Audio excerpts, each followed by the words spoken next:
सन्नाटा था, जिसे रह रहकर कड़कती बिजली चीर रही थी। बारिश इतनी तेज थी कि पत्तों की ओट भी बेकार हो चुकी थी। नन्हा कुकू चीखा, माँ, मेरा पैर फिसल रहा है, मैं गिर जाऊंगा। रानो चिड़िया ने अपने भीगे हुए पंखों से उसे कसकर दबाया। नहीं कुकू, अपनी आंखें बंद करो और मेरा पैर पकड़ लो। गुड़िया, तू भी मत डर, जब तक तुम्हारी माँ जिंदा है तुम्हें कुछ नहीं होगा। पर कुदरत के आगे रानो बेबस थी। एक जोरदार हवा का थपेड़ा आया और उनका घोंसला तिनका तिनका होकर अंधेरी खाई में जा गिरा। रानो अपने बच्चों को लेकर मुश्किल से एक मोटी टहनी पर जा टिकी। सूरज निकला पर जंगल की रौनक गायब थी। हर तरफ टूटे हुए घोंसले और रोते हुए पक्षी थे। पूरा जंगल शमशान जैसा लग रहा था। सभी पक्षियों के घर टूट चुके थे। रानो अपने बच्चों के साथ गीली जमीन पर बैठी रो रही थी। माँ, अब हम कहाँ सोएंगे? बहुत ठंड लग रही है। धैर्य रख बेटे, मैं कुछ ढूंढती हूँ। रानो तिनके खोजने निकली। तभी उसकी नज़र एक झाड़ी के पीछे चमकती हुई हरी घास पर पड़ी। वो घास साधारण नहीं थी, उसमें से धीमी सुनहरी रोशनी निकल रही थी। जैसे ही रानो ने उसे छुआ, एक मधुर आवाज़ गूंजी, रानो, तुम्हारी ममता और ईमानदारी देख, मैं तुम्हारी मदद करना चाहती हूँ। मुझे ले जाओ, मैं तुम्हारे लिए ऐसा घर बनाऊंगी जिसे कोई तूफान नहीं तोड़ पाएगा। रानो की आंखें फटी रह गई। उसने जल्दी जल्दी वो घास इकट्ठा की और पेड़ की एक मजबूत टहनी पर अपना घर बुनने लगी। देखते ही देखते एक सुंदर चमकता हुआ हरा घास का घर तैयार हो गया। जैसे ही रानो ने उस घास से अपना घर बनाया, वो मोतियों की तरह चमकने लगा। तभी वहाँ कालू कौवा आया। वो हमेशा दूसरों की तरक्की से जलता था। अरे वाह रानो, कल तक तो दाने दाने को मोहताज थी, आज महल बना लिया। ये घास कहाँ से लाई? कालू भाई, ये जादुई घास है। इसने मेरी परेशानी देख मेरी मदद की है। देखो, बच्चे अब सुरक्षित है। इतनी सुंदर चीज इस गरीब चिड़िया के पास? ये तो मेरी होनी चाहिए। मैं इसे छीन कर रहूंगा। वो हरी घास का देखकर जंगल के अन्य पक्षी वहां जमा होने लगे। सबसे पहले मिट्ठू तोता, तोती उड़ते हुए आए। अरे रानो, ये क्या करिश्मा है? कल तो तू सिर छुपाने को तरस रही थी और आज ये हरियाली का महल। क्या ये असली घास है या कोई सपना? मिट्ठू भाई, ये उस ऊपर वाले की मेहरबानी है। ये जादुई घास है। इसने मेरी और मेरे बच्चों की बेबसी देख खुद को मेरे हवाले कर दिया। रानो बहन, हम कहाँ जाएं? हमारे छोटे छोटे बच्चे खुले आसमान के नीचे सो रहे हैं। आप फिक्र मत कीजिए, उस झाड़ी के पीछे बहुत सारी जादुई घास है। मैं आप सबके लिए घर बनाने में मदद करूंगी। हाँ मौसी, मेरी माँ सबको जादुई घर बना कर देगी। तभी टुनटुनी चिड़िया अपने छोटे से बच्चे को चोंच में दबाए वहां पहुंची। वो बहुत थकी हुई और उदास लग रही थी।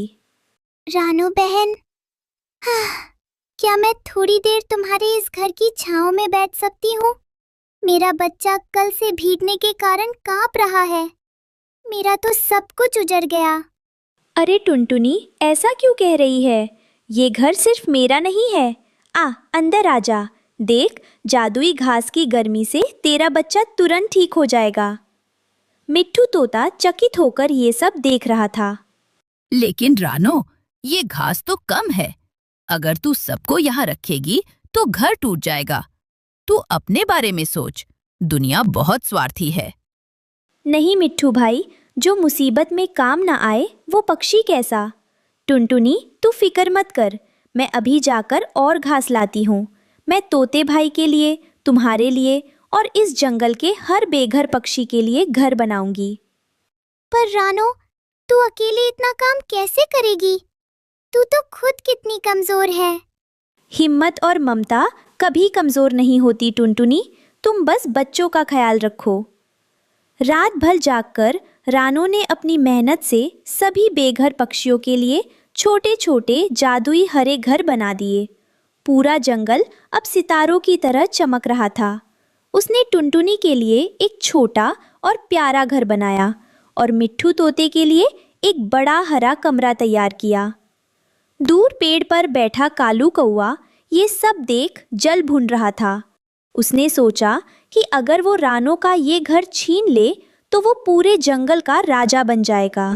ये चिड़िया बड़ी दानी बन रही है पर इसे नहीं पता कि कालू की नजर जिस चीज पर पड़ जाए वो उसकी होकर रहती है।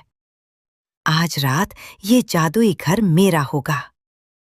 कालू कौवा दबे पांव रानो के घर के पास पहुंचा।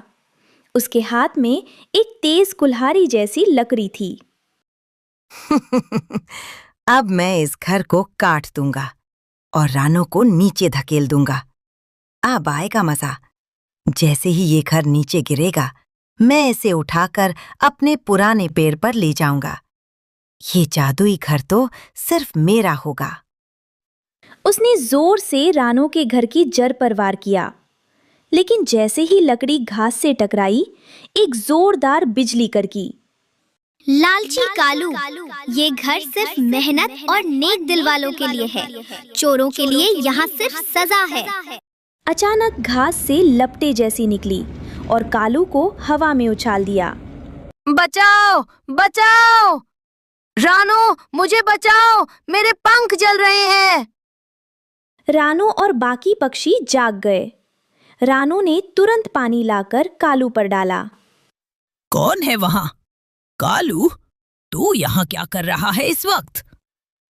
वो मैं तो बस देख रहा था कि घर मजबूत है या नहीं। झूठ मत बोलो कालू भाई, तुम्हारी आंखों में लालच साफ दिख रहा है। रानो बहन ने सबके लिए घर बनाया और तुम उसका घर उजाड़ने चले थे। अचानक वह जादुई घास बोलने लगी। उसकी आवाज पूरे जंगल में गूंज उठी। सावधान कालू, इस घर की दीवारें रानो की मेहनत और दुआओं से बनी है। अगर तुमने इसे छुआ तो तुम पत्थर के बन जाओगे। कालू थर थर कांपने लगा।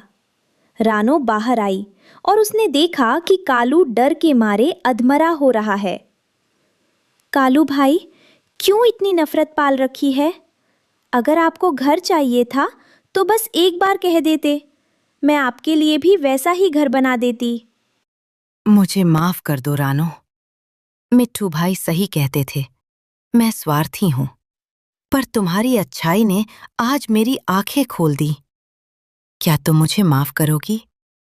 रानो, इसे माफ मत करना, ये बहुत चालाक है।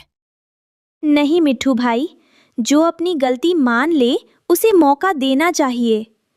कालू भाई, कल सुबह हम सब मिलकर आपके लिए भी एक सुंदर जादुई घर बनाएंगे। सुबह हुई तो पूरा जंगल हरे जादुई घरों से भर चुका था। कालू कौवा अब रानो का सबसे बड़ा रक्षक बन गया था। टुनटुनी और मिट्ठू ने मिलकर रानो के सम्मान में एक गाना गाया और पूरा जंगल खुशियों से चहक उठा। इस कहानी से हमें सीख मिलती है कि जो दूसरों का घर बसाता है, ईश्वर उसका घर कभी उजड़ने नहीं देता। स्वार्थ से मिला सुख क्षणिक है, पर परोपकार से मिला सम्मान